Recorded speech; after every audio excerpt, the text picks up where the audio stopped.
the award-winning mother of two who's spoken several times about her efforts to keep her weight in check.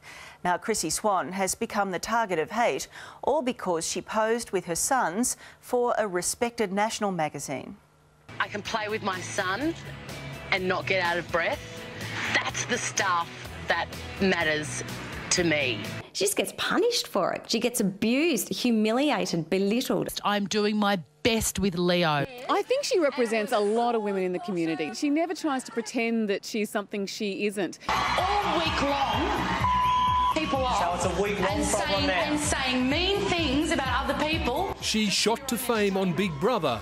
I slip on the floor and I end up forward like this. Oh. No. And won the hearts of morning TV viewers, picking up a silver Logie. Best new talent, that is so exciting. I know, it's fantastic. Think of the damage I can do with this to intruders. Now Chrissy Swan's a successful radio personality, but her appearance and that of her two boys in a magazine photo shoot has lifted the lid on a seedy undercurrent of anonymous online critics targeting her children's weight. Stop feeding him excessive sugar. You are spoiling his life. Forcing this lifestyle on children is child abuse. Even Neighbours actor Ashley Brewer, aged 21, had her say on Twitter. This makes me furious. You are responsible for getting your preschooler to the point of needing to go on a diet. Those kids walked into her line of sight, her face would light up. I mean, the girls were saying she just worships those two children. Helen McCabe's editor-in-chief of the Australian Women's Weekly, which published the pictures.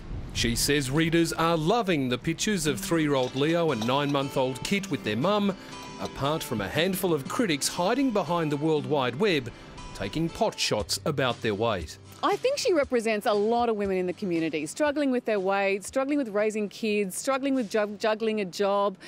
And she's so straightforward about this. She never tries to pretend that she's something she isn't. Chrissy Swan's been upfront and public about her weight issues for years. Today, she came out firing on her own radio show. It seems to me that if you're gay, you're bad. If you're fat, you're bad. If you're too skinny, you're bad. If your kid is badly behaved, it's your fault. If your kid is fat, you're bad. She also addressed it in her magazine column yesterday. This is a child who doesn't know a chicken nugget. He's never had a fish finger. He hates cream. Turns out 4 bananas a day, if you're only 1 metre tall, will make you fat. You've got people going online saying it's child abuse. I mean, this is absolutely nasty, grubby media. Susie O'Brien is a social commentator and mother of 3 who says Chrissy Swan's paying a big price for nothing more than being honest. She has struggled and battled, and she now is trying to love herself and get her kids to love themselves so that they have the ability to do something about their weight. I started to get chubby when my parents split up.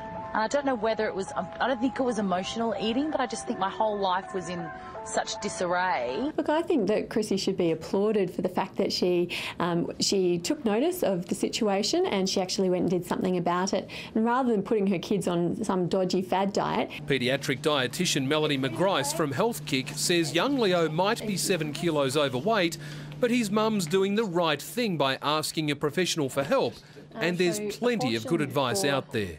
What it does is it goes through and shows you what a portion size is of different types of foods for children. Because some people don't know, they might think a punnet of strawberries is 1 serve, whereas you're talking about a cup, say, perhaps. Exactly. Chrissy Swan's never been backwards in coming forward. Sadly, her online critics aren't so courageous, but this is one woman who won't let them get to her. I think we just need to just accept each other. None of us is perfect, but we need to give each other the benefit of the doubt that we're all doing our best. I'm doing my best with Leo. Now, there was a wider issue at play in what happened to Chrissy Swan at the weekend, and it had nothing at all to do with weight or nutrition or parenting. It was about bullying. It was also about the often white noise of social media versus traditional media, and how a bunch of anonymous bullies took to websites to vent their prejudice and inexplicably made the jump to mainstream news outlets. Remember when, to express your opinion, you had to write a letter to the editor? The paper would only run the best letters with a view to balance and content. Now there's no such filter and the online tyrants are running amok. Let them have a Twitter page, that's democracy.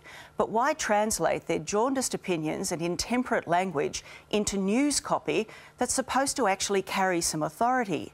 Ignore them. Seriously, how can we on the one hand plead for schools and governments to tackle bullying in the playground and then reward it in adulthood by giving the online bullies a louder voice? Chrissy Swan, who has never said a mean word about anyone, was made miserable by their rants at the weekend, and they should never have been given that power. All right.